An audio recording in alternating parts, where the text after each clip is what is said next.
नमस्कार। स्वागत है मेरे YouTube चैनल पर। मैं पंडित ऐशी शर्मा हृदय रेखा के बारे में बता रहा हूँ। हृदय रेखा के विभिन्न स्वरूपों के बारे में बता रहा हूँ। यदि आपके हाथ के अंदर ये हैं तो इनका क्या आपके जीवन पर प्रभाव होता है, इसी के बारे में हम चर्चा कर रहे हैं। भाई बताते हैं कि आयु रेखा, बुद्धि रेखा और जितनी भी रेखा, जो मुख्य रेखा, 3 मुख्य रेखा है, उन मुख्य रेखाओं का धनुषाकार होना अति उत्तम कहलाता है। उसी स्थिति के अंदर कुछ लोगों के हाथ के अंदर यहाँ हृदय रेखा निकली और जा करके सीधा, और ये हो गई 2 मुखी। मैंने अपने पिछले एपिसोड में बताया कि यदि आपकी ये रेखा धनुषाकार नहीं है और तब 2 मुखी हो रही है तो उसके फल खराब होते हैं। परंतु यदि ये धनुषाकार स्थिति में है और तब जाकर के 2 मुखी हो रही है तो यह अति उत्तम होती है।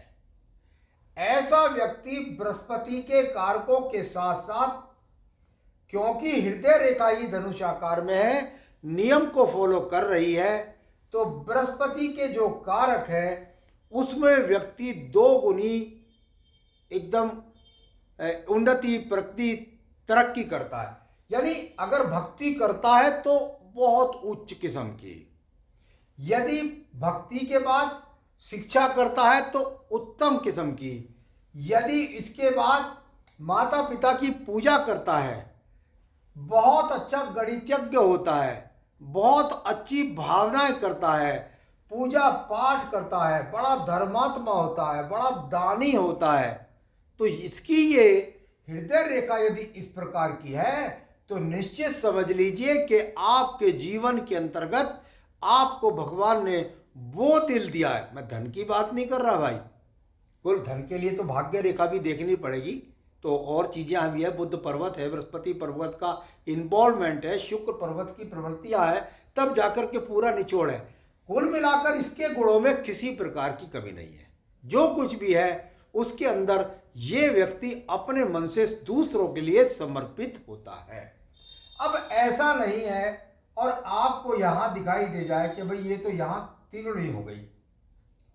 मेरे विज्ञान में कहते हैं कि यदि किसी भी रेखा के अंदर या किसी भी पर्वत के अंदर या किसी भी पर्व के अंदर यदि 5 से रेखाएं ज्यादा हो जाती हैं तो वह खराब हो जाता है, वो कंटक पर्वत हो जाता है, वो एक तरह से कांटेदार वृक्ष हो जाता है।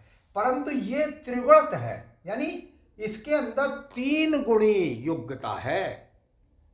ये धार्मिक है, बहुत अच्छी तरीके से समाज को लेकर के चल करके दान पुण्य के साथ भक्ति करते हुए जीवन के अंदर उन्नत पद की प्राप्ति कर लेता है। यानी इसकी 3 गुणी शक्ति, यदि मैं इसको कहूं श्रीम ह्रीम क्लीम, तो वही मानिएगा।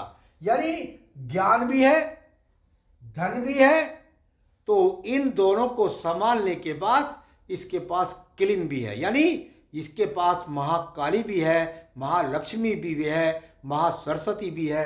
ये सारे समाज के अंदर बहुत अच्छी ऊर्जा वाले और बहुत अच्छी संपत्ति वाले, ज्ञानवान, धार्मिक प्रवृत्ति के लोग होते हैं। तो चलिए, ये मैंने आपको इसका एक स्वरूप बताया कि 2 मुखी और 3 मुखी। अब इस प्रकार की रेखा भी नहीं है मान लिया आपकी। अब इसमें कितनी ही बार देखने में आया कि ये यहां से इस प्रकार रेखा थी और केवल इसमें से शाखा 1 2 3 या 4, बस ऐसे यहां से नीचे से नहीं। जिसको गोपुच्छ रेखा मत समझिए, ये कुल मिलाकर सारी शाखाएं बृहस्पति कारकों के अंदर, क्योंकि हृदय रेखा ने तो बता दिया कि मैं तो अपने जो मेरा स्वरूप है वह सही है, उसमें से भी निकलने वाली शाखाएं, ये वो शाखाएं जो यहां पर खड़े हुए क्रम में नजर आती हैं, ये व्यक्ति के, यानी कुल मिलाकर धन में उन्नति, संतान से उन्नति, पत्नी से उन्नति, पिता से प्राप्ति, धार्मिक क्षेत्रों से प्राप्ति, धार्मिक कार्यों में, धार्मिक तीर्थ यात्राओं में और राजनीति में जो भी कारक व्यक्ति करता है उनके अंदर प्रगति प्रगति प्रगति। चलिए भाई, आपके पास ये नहीं है और आपके पास ये शाखा इस प्रकार से बन गई है। अब ये तो वही बात हो गई जो मैंने बोली थी अभी कि भाई ये बन गई गोपुच्छ रेखाएं। ये इस प्रकार से बनती नजर आ रही है। ये हो सकता है ऐसे ना बनकर के इस प्रकार से नजर आए। बात कैसे ही कर लीजिए, कान आपको घुमाकर पकड़े, इधर सीधा पकड़े, पकड़ना तो आपको कान ही है। तो कुल मिलाकर के यहां पर ये रेखाएं जब इस प्रकार से अतिशोक्ति करने लगे, अगर 2 है तो 3 है तो ठीक है, इसके बाद भी ठीक है। किसी किसी के पास मान लिया ये 3 है, ये और ये कुछ रेखा और आगे, बस ठीक है, 3 और 2 5, बस 5 तक का नियम। इसके बाद 6 7 8 9, भाई ये तो गोपुच्छ रेखा हो गई।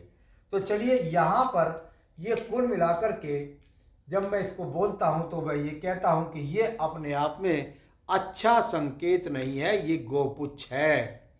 हृदय से अच्छा, मन से अच्छा, कामनाओं से अच्छा, लेकिन सब क्या जाकर रिजल्ट हो गया 0। यानी ना बृहस्पति का सही तरीके से प्राप्तियां जो कारकों की होती हैं वह व्यक्ति को प्राप्त नहीं हो पाती है इस गोपुच्छ रेखा के कारण।